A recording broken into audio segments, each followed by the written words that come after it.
ուշադիր է։ Քեզ լավ օր։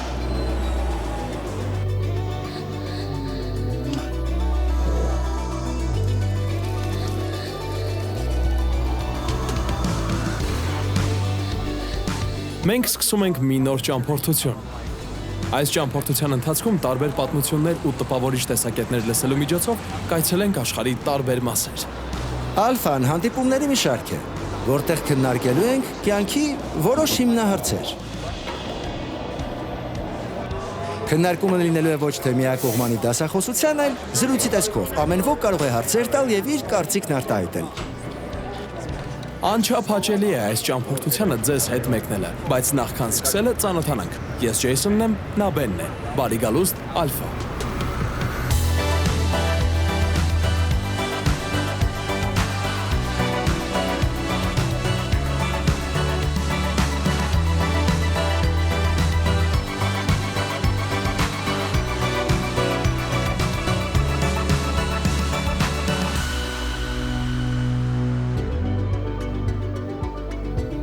Ալֆայի ամեն հանդիպում նվիրված է որևէ առանձին թեմայի։ Մեր նպատակն է օգնել արտահայտել ձեր կարծիքը եւ խմբային քննարկում ստեղծել։ Ամեն բաժնում քննարկման 3 կարճ ընդմիջում կլինի։ Մենք մի հարց կտանք, կլսենք ողջ աշխարհից տարբեր մարդկանց պատասխաններն այդ հարցին, հետո էլ դուք կքննարկեք դա։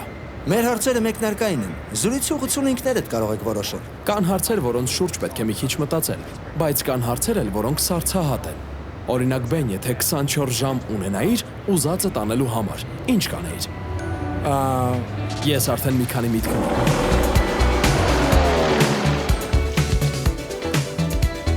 Կարող եմ ընկեր վերցնել հետս։ Քանի հոգի ուզենաս։ Իսկ փողն անսահմանափակ Հա, լինի։ գումարը թող չափ չունենա։ Հա, անսահմանափակ գումար։ Չեմ կարծում, որ սա լավ միտք է։ Լավ միտք չէ, ուրիշ բան ասա։ Մի ուրիշ բան։ Կուտուտ է գալիս։ Ես իմ մի քանի վագրի հետ կխաղամ։ Լավ։ Մտածում եմ ուղղաթիռի Հա։ մասին։ Լավ, Ձնագնացի վրա։ Հա։ Սարից իջնելիս։ լավ։ Բարձր ժայռից։ Պարաշուտ։ Վայրեջ կատարեցինք։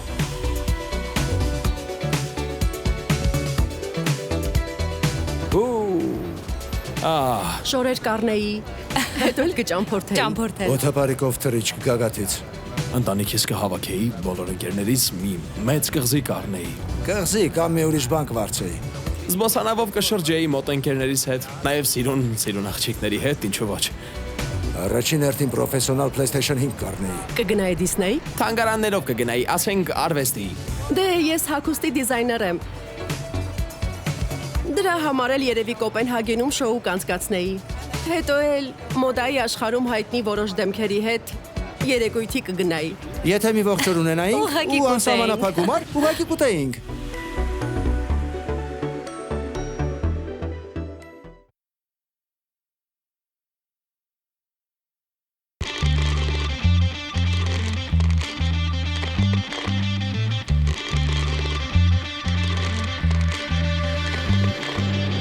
Կյանքը բազմազբաղ է։ Ամեն օր մեր կյանքում բազմաթիվ բաներ են տեղի ունենում, եւ օրվա ընթացքում մենք տարբեր հարցերին ենք առնչվում։ Օրինակ, ինչ եմ ուտելու, ինչ հագնեմ, ում հետ ժամանակս անցկացնեմ։ Երբեմն էլ ավելի լուրջ հարցեր են զբաղեցնում մեր միտքը։ Օրինակ, ինչ եմ դառնալու հետագայում, ում հետ պիտի ամուսնանամ կամ որտեղ եմ ապրելու։ Բայց լինում են պահեր, երբ անդրադառնում ենք հիմնային հարցերին։ Ինչու եմ ես այստեղ, որն է իմ կյանքի նպատակը։ Կյանքում կա ավելին, քան սա է եւ այլն։ Իրականում շատ չեն այն տեղերը, ուր կարող ենք ուսումնասիրել կյանքի հիմնահարցերը։ Ուստի Ալֆայում մենք փորձում ենք այնպիսի միջավայր ստեղծել, որտեղ հնարավոր է ազատ ու անկեղծորեն նման հարցեր քննարկել։ Ամեն հանդիպման ես ու Ջեյսոնը որևէ թեմա կվերցնենք եւ դրա մասին կխոսենք քրիստոնեական տեսանկյունից։ Գիտեմ, որ քրիստոնեության մասին նշելը միայն արդեն հարցեր է առաջացնում։ Գուցե մտածում ես միակն ես այստեղ ով քրիստոնյա չէ կամ այս ամենին չի հավատում։ Եթե այդպես ես մտածում, ճիշտ տեղում ես, որովհետև Ալֆան հենց նրանց համար է, ովքեր միշտ չէ, որ իրենց հավատքի մարդ են համարում։ Անձամբ ինձ փոքրուց եկեղեցին ու քրիստոնեությունը չեն հետաքրքրել։ Այդ ամենը շատ ձանձրալի էր թվում։ Կարծում էի, թե այնտեղ ծեր մարդիկ են հավաքվում, երգում են հին երգեր, կարդում են մաշված գրքեր եւ միասին թե են խմում։ Ես երբեք չէի պատկերացնի, որ ես մի օր Շատ եմ սիրում թեյ։ Կներես, ներողություն, ուղղակի թեյի մասին խոսեցիր, հիշեցի։ Հենց նոր սառը կանաչ թեյ եմ խմել, քաղցր լիմոնադով խառնած։ Համով կլիներ։ Լավ թարմեցնող էր եւ Պատվիրել ես թե մոտակայքում պատվիրեցի։ Քրիստոնեության մասին իմ առաջին միտքը սա է եղել, որ գոնե դա ճշմարտություն է, այսինքն դրան հավատալու որևէ տրամաբանական հիմք կա, նաև չէի կարողանում տեսնել իմ կյանքի հետ ունեցած դրա առնչությունը։ Մտածում էի, ինչ կապ ունի ինձ հետ 2000 տարի առաջ աշխարհի մյուս կողմում ապրած ինչ-որ մեկի պատմությունը։ ասում են, որ ամեն մեկի սրտում կարծես երջանկության մի դատարկ կաման կա, որը շարունակ փորձում ենք լցնել։ Այսինքն մտածում ենք, որ եթե շատ փող կամ նոր շորեր կամ նոր ընկերուհի ունենամ, այդ ժամանակ երջանիկ կլինեմ։ Կամ եթե նոր աստիճան ստանամ, կամ ճիշտ մարդկանց հետ ծանոթանամ, կամ լավ աշխատանք ձեռք բերեմ, այդ դեպքում ամեն բան ավելի ընտիր կլինի։ Բայց տարօրինակն այն է, որ մեր երջանկության ամանը որքան էլ լցնում ենք, միևնույն է, դեռ շարունակում ենք ինչ-որ բան ցանկանալ։ Եվ ինչքան էլ լավ բաներ ձեռք բերենք, մեզ հանգիստ չի տալիս այն զգացումը, որ կա ավելին, քան սա է։ Բոլորիս սրտում կարծես անհատակ դատարկություն կա, խորին հոգևոր քաղց, որը շարունակ փորձում ենք հագեցնել։ Հիսուս Քրիստոսը, ով քրիստոնեական հավատքի առանցքն է, ասել է. Ես եմ կյանքի հացը։ Դրանով նա կարծես ասում է. Ես եմ նա, ով լցնում է այդ դատարկությունը։ Ես եմ նա, ով հագեցնում է այդ քաղցը։ Երբ մոտ 12 տարեկան էի, մայրս նյարդային ծանր խանգարում ստացավ եւ երկար ժամանակ հիվանդանոցում էր։ Իսկ հայրս նա կախվածություն ուներ խմիչքից, նա հարբեցող էր։ Ես ու եղբայրներս մեծացել ենք թողնված բախտիկը մահաճույքին։ Ես շատ ծանր էի տանում այդ ամենը։ Հիշում եմ գիշերը լացով ասում էի, որ Աստված, եթե դու կաս, ես քեզ ատում եմ։ Բայց ես որոշում կայացրի, որ իմ հետագա կյանքը պիտի տարբերվեր ծանր մանկությունիցս։ 18 տարեկանում ես որոշեցի, որ 30 տարեկանում պիտի միլիոնատեր դառնայի։ 35 տարեկանում արդեն հասել էի նպատակիս։ Ես 500-ից ավելի աշխատակից ունեցող ընկերության տեր էի։ Ունեի ընտիր տուն, գեղեցիկ կին, 2 երեխա։ Ուզածս ժամանակ կարող էի գնալ ուզածս տեղը։ Մի խոսքով իմ ունեցվածքը գերազանցում էր իմ երբեմնի ակնկալիքները։ Սակայն ես երջանիկ չէի։ Հանկարծ հասկացա, որ ներսումս մի դատարկություն կա, թանձր խավար։ Ես ստիպված էի առերեսվել հետագա կարևորագույն հարցին. որն է իմ կյանքի իմաստը։ Ես էպիլեպսիայի խնդիր ունեմ եւ ինչ-որ պատճառով սկսեցի ավելի հաճախակի նոպաներ ունենալ։ Այդ ժամանակ մեր տանը Բոնի անունով մի կին էր աշխատում։ Նա քրիստոնյա էր ու շատ հաճելի անձնավորություն։ Մի օր Բոնին, երբ ինձ նոպայից հետո տեսավ, կնոջս ասաց, որ Աստված պատվիրել էր իրեն աղոթել ինձ համար։ Ես ասացի, որ գիտեմ, որ դա օգուտ չի տա, բայց եթե Բոնին ասում է, թող աղոթի։ Այդպես Բոնին աղոթեց մեզ համար եւ ես չգիտեմ ինչու ողջ ընթացքում արտասվում էի։ Արցունքներիս պատճառը ուղղակի չէի հասկանում։ Հաջորդ օրը պատահաբար հանդիպեցի հարևանիս, ով հաճախում էր նույն եկեղեցին, ինչ Բոնին։ Ես հարցրի նրան. «Վաղը գնալու ես եկեղեցի»։ Նա ասաց. «Այո, գնալու եմ»։ Ասացի. «Կարող եմ հետդ գալ»։ Իհարկե, ասաց նա։ Հաջորդ առավոտյան արդեն եկեղեցում էինք, եւ երբ երաժշտությունը սկսվեց, նորից սկսեցի արտասվել։ Ես ամբողջ ջանքով փորձում էի զսպել լացս, բայց արցունքներս անկախ իմ կամքից հոսում էին դեմքիս վրայով։ Այդտեղ առաջին անգամ իրապես զգացի Աստծո սերն իմ նկատմամբ, եւ այդ գիտակցումը, որ նա ինձ սիրում է, ուղղակի խենթացնում էր ինձ։ Իմ ողջ չափահաս կյանքում ես ջանադիր աշխատել եմ եւ ունեցվածք եմ դիզել, փորձելով լցնել ներսիս անհատակ դատարկությունը, այն խավարը, որի մեջ ապրում էի ամեն օր, եւ ահա բացահայտեցի, որ այդ դատարկությունը կարող է լցվել միայն կենդանի Աստծո հետ հաղորդակցությամբ։ Այդ ծարավը տարբեր մարդկանց մոտ դրսևորվում է տարբեր ձևով։ Ոմանք նույնիսկ հնարավոր է այդպես խորությամբ չզգան դա։ Այո, մի անգամ Մարկ անունով մի տղա ասաց. Աստված լցրեց իմ սրտի դատարկությունը, որի գոյության մասին ես անգամ պատկերացում չունեի, քանի դեռ այն չէր լցվել։ Միայն Աստծո հետ հանդիպելուց հետո էր նա հասկացել, որ հենց դա այն էր, ինչ փափագում էր իր սիրտը։ Աստծո սիրո հետ հանդիպումը փոխում է ամեն բան։ Ես դա մի երգի մեջ եմ լսել, մոտավորապես այս ձևով. Գորշ կյանքը ամբողջովին լցվում է գույներով եւ ամեն բան նորանում է։ Եթե ուզում եք, կարող եմ միացնել այդ երգը։ Լավ։ Հեռախոսից մեջ կա։ Ահա։ Հա, գտիր This is Living Hillsong Young and Free կատարմամբ։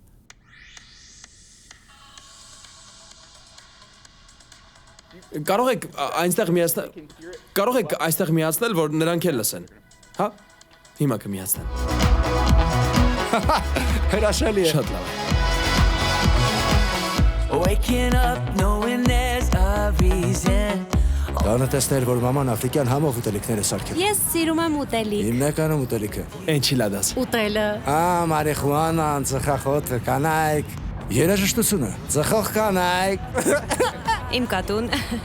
անունը Գամբո է։ Բնության գրկում լինելը։ Կենդանիները։ Երաժշտությունը։ Լինել ընտանիքիս հետ։ Փողը։ Երաժշտությունը։ Կենդանիները։ Դե երջանկությունը չես կարող գնել, բայց կարող ես որոշ իրեր առնել, որոնք մի քիչ ուրախացնում են։ Շոփինգը։ Նրա հետ լինելը։ Սուրճը։ Մարդկանց ծիծաղը։ Դա զվարճալի է, չէ՞։ Ինձ էլ է դա դուր գալիս։ Հատկապես երբ Շատ ճիշտ հետաքրքիր է։ է ծիծաղը։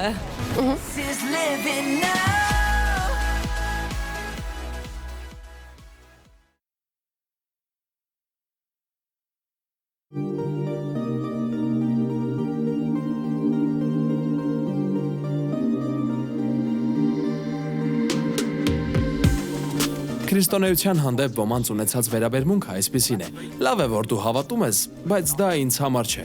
Սակայն եթե խորությամբ նայենք, դա բոլորովին տրամաբանական դիրքորոշում չէ, որովհետև եթե քրիստոնեությունը ճշմարտությունն է, ապա այն կարևոր է բոլորիս համար, իսկ եթե սուտ է, լավ չէ ինձ համար։ C.S. Lewis-ը այսպես է դա ներկայացրել. քրիստոնեությունը եթե սուտ է, ոչ մի արժեք չունի։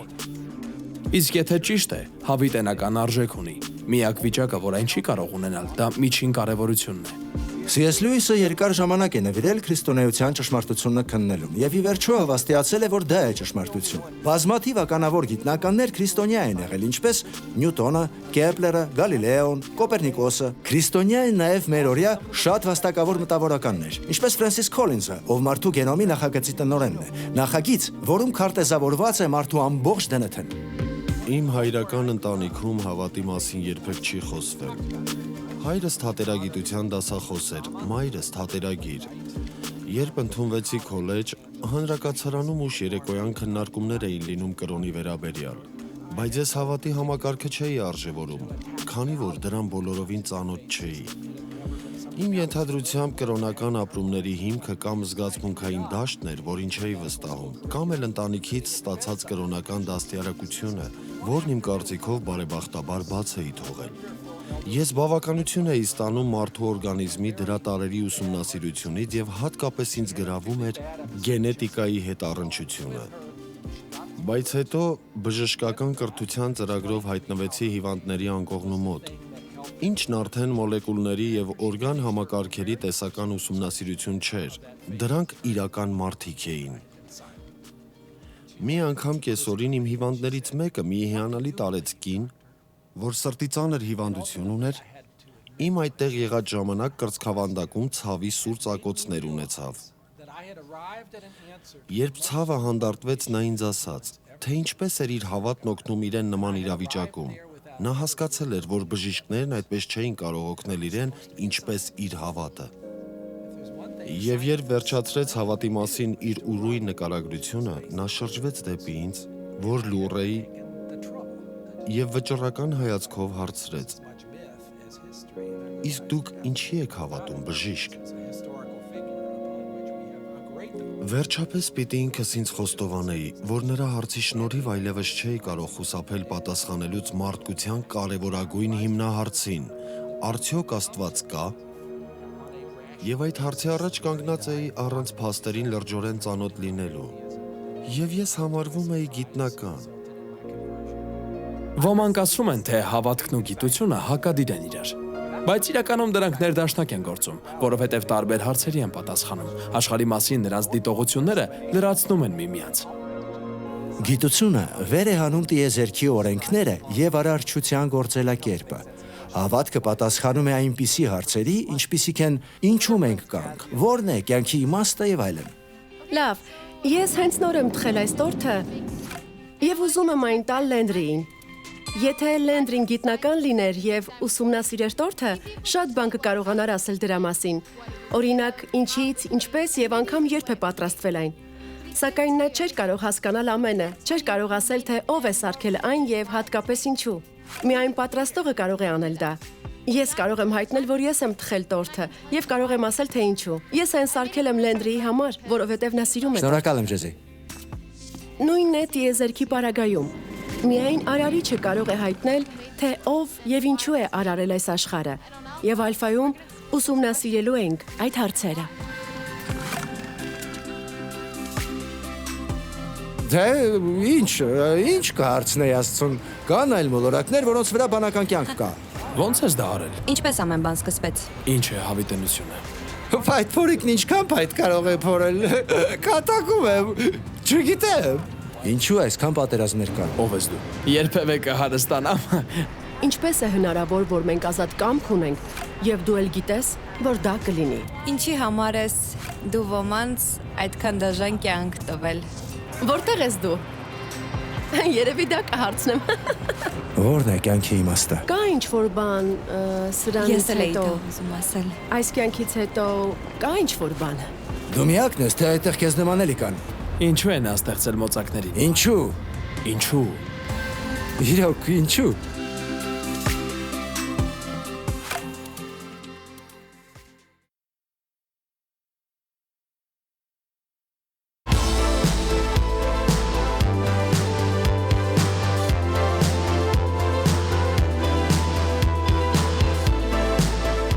Հիսուսի ասած կարևորագույն խոսքերից մեկը հետևյալն է. Ես եմ ճանապարհը, ճշմարտությունը եւ կյանքը։ Ոչ ոք չի կարող հոր մոտ գալ, եթե ոչ ինձանով։ Ես եմ ճանապարհը։ Արտահայտությամբ Հիսուսը նկատի ունի ես եմ Աստծո հետ սիրո եւ անխախտ հաղորդակցության ճանապարհը, որը հագեցնում է սիրված ու ընդունված լինելու բոլորիս ծարավը։ Երբ Հիսուսն ասում է ես եմ ճշմարտությունը, նա չի խոսում ընդհանրապես մտային գիտելիքի մասին։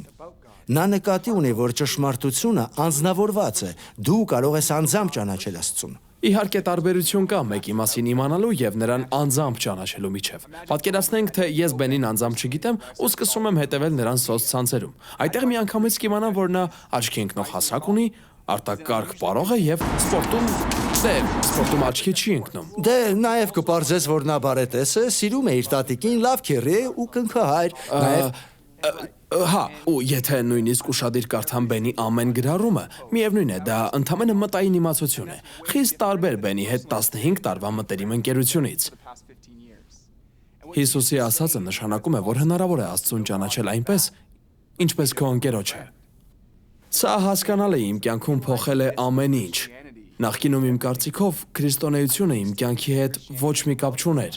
բայց հիմա լրիվ հակառակն է։ Այսօր ոչինչ այդպես չի ազդում իմ կյանքի վրա, ինչպես հաղորդակցությունն Աստծո հետ։ Այնուհետև Հիսուսն ասում է. Ես եմ կյանքը։ Իրականում նա նկատի ունի, որ միայն ինքը կարող է քեզ լիարժեք կյանք ապարգևել։ Ճիշտ է, նա խնդիրների բացակայություն չի խոստանում, բայց նրանում գտնում ես իմաստ ու բավարարում, ամոթից ու մեղքից ազատ կյանք։ Այո, բոլորից էլ ծանոթ է մեղքի զգացումը։ Երբեմն դա կեղծ զգացում է, ինչպես մի անգամ ինձ թվաց, թե եղբորս մեքենայի վրա փոս եմ գցել, բայց հետո պարզվեց, որ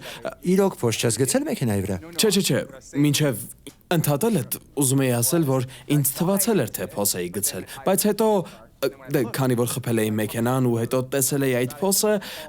ինձ շատ վատ էի զգում։ Ապա եղբորս Փոլին տեղեկացրի ու նա ինձ ասաց այդ քերծվածքը վաղուց կար։ Ինչևէ, դա կեղծ մեղավորություն էր։ Սակայն ես իրական հանցավորության զգացում եմ ունեցել, քանի որ բոլորի նման սխալվում եմ, բայց հրաշալի լուրն այն է, որ անկախ դրանից Աստված սիրում է մեզ, եւ նա իր որդու միջոցով եկավ մեռնելու ինձ եւ քեզ համար։ Նա խաչին գամեց բոլոր սխալները, որ երբևէ արել ենք, խոսել ենք կամ մտածել ենք, ապա մահացավ մեր փոխարեն, որպեսզի մենք ներում ստանանք։ Այդ ներումն ընդունելով մենք գտնում ենք կյանքը իր ողջ լեցունությամբ։ Ահա թե ինչ է Հիսուսը կամենում մեզ համար։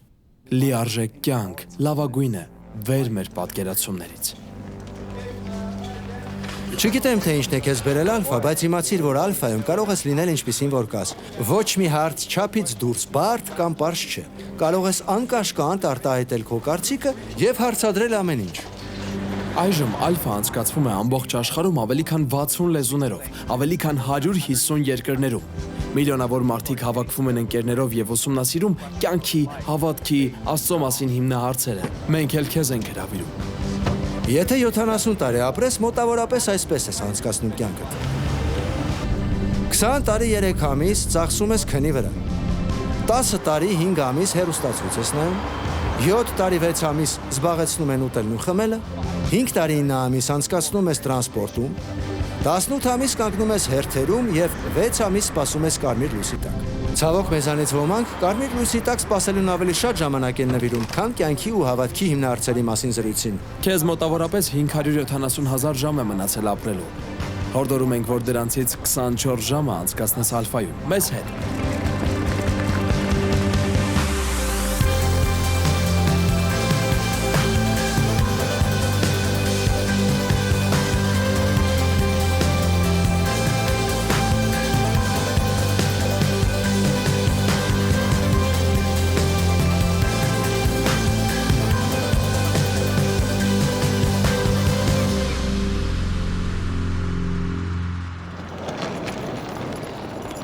Բեն, որ ժամին է մեր թռիչքը։